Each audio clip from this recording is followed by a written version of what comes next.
Kahit wala si Stephen Curry sa Chase Center, sinamahan pa rin niya ang kanyang mga teammates sa huddle via FaceTime. Nagpapakita pa rin siya ng suporta sa mga ito kahit na mayroon siyang lagnat. Walang mga star player ang mga team na ito. Walang Zach LaVine, walang Sabonis. Ang Golden State naman, walang Stephen Curry, walang Butler, at walang Draymond Green. Sinubukan naman dito ng Golden State Warriors na makasabay lang, pero sa fourth quarter ay nakalamang na itong Sacramento Kings. Nahirapan dito ang mga reserba ng Golden State Warriors mga idol para makahabol pa sa Kings. Gumanda rin kasi ang execution ng Kings dito sa mga huling minuto na at lalo pang lumamang sila sa Golden State Warriors. Considering pa na naka-triple-double na itong si Russell Westbrook, samantalang si DeMar DeRozan lagpas 20 puntos na ang kinamada. Nahirapan dito ang Golden State Warriors mga idol sa mga huling minuto at nanalo nga ho ang Kings sa labang ito. Ginawa ng Golden State Warriors reserve ang kanilang kakayahan pero sila ay nahirapan talaga dito sa Kings mga idol. Tila iba ang ating nakikita ngayon sa Dallas Mavericks mga idol. Mataas ang hype sa kanila sa off-season pero ngayon ang kanilang panalo ay 2 at yung kanilang talo ay 6.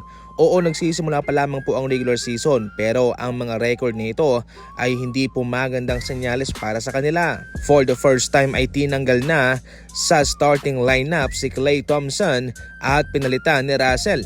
Standard procedure po yan para sa isang coach na ibangko ang isang player na hindi naman nakapagbibigay ng disenteng numero bilang starting player. Ngayon sa pag-coming off the bench naman ni Klay ay nakapagpuntos po siya ng 11 points sa loob ng 21 minutes. Hindi pa rin po tumaas ang kanyang minuto. Mataas sana ang kanilang chance na manalo sa labang ito sapagkat walang Zion Williamson ng Pelicans pero nahirapan sila mga idol at natalo sa score na 99-101. Pinagtawanan pa itong si Klay Thompson sapagkat sa isang play ang kanyang tira ay patalikod. Hindi siya makapaniwala sa kanyang mga kamay. Ito'y kanyang tiningnan pa kung bakit nangyari ito na yung bola ay sa likod niya dumaan. Sa Pelicans naman, ang bagan dito ang mga players, pati yung second unit, mga big time minutes ang kanilang natanggap, balanse lamang po at lahat ay nagbigay ng solidong kontribusyon. May nabiktima na naman itong si Jaylen Brown sa kanyang hairspray mga idol.